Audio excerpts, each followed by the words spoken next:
All right, let's just jump right in.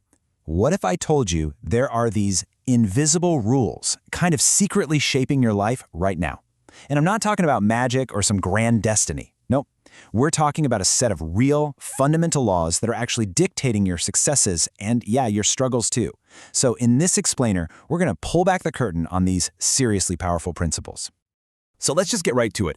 Are there really secret laws shaping your life? Well, the perspective we're digging into today says absolutely yes.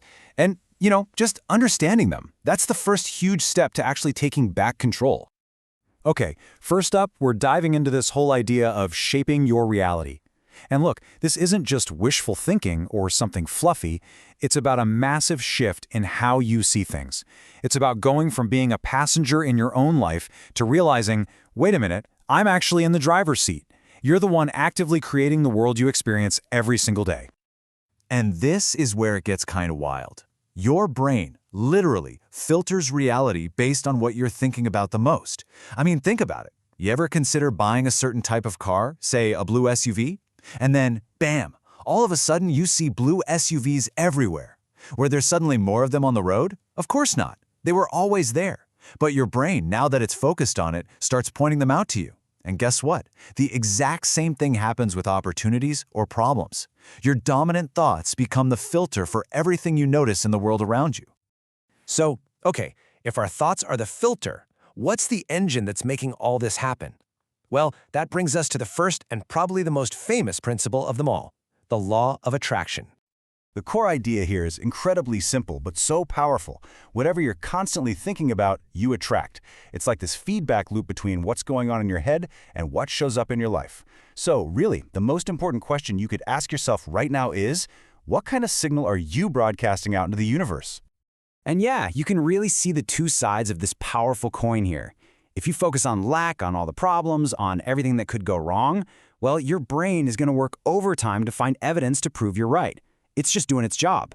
But what if you shift that focus? What if you consciously start looking for opportunities, for things to be grateful for all the potential? You literally start to retrain your brain to spot and attract positive outcomes and even the right people into your life. Which all leads to this incredibly powerful and maybe even a little intimidating conclusion. You are the creator of your own reality. I mean, just let that sink in for a second. It means that if you don't like the results you're getting in your life, the power to change them isn't somewhere out there. It starts right here, inside your own head, with your thoughts. Well, hang on. What if you're trying to think positively, you're doing all the things, but you still feel like you're just hitting a wall? You know that feeling.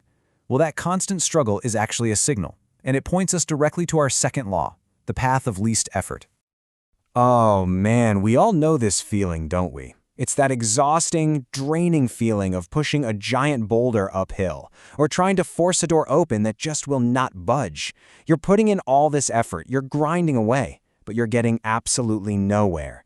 That's the feeling of working against the current, and it is just brutal. So this law suggests that feeling of resistance, that stuck feeling, is a super important signal. It's basically the universe telling you to stop pushing so hard.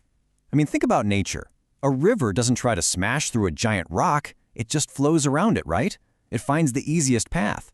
So when you feel stuck, it's a prompt to just pause, take a breath, reassess, and look for a different, probably much easier route that you might have totally missed while you were so busy pushing.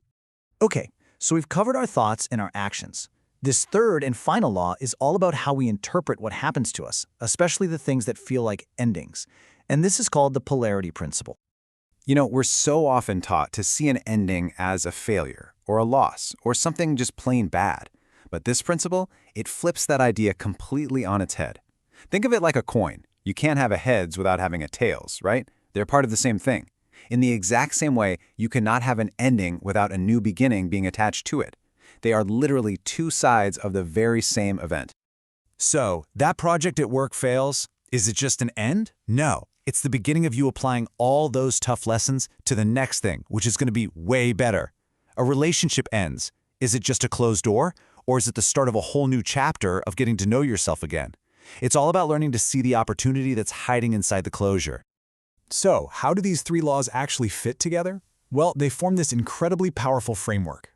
You can almost think of it like an operating system for your life, an OS for intentionally creating the reality you want. And really, it all boils down to this super powerful sequence. First, you set your direction. You do that by consciously choosing your thoughts. Then, as you start moving, if you hit a wall, if you feel that resistance, you don't fight it. You flow around it, you find that path of least effort. And finally, you train yourself to see every outcome, even something that feels like an ending, as just the starting line for whatever comes next. So, after all this, it really just leads to one final, huge question.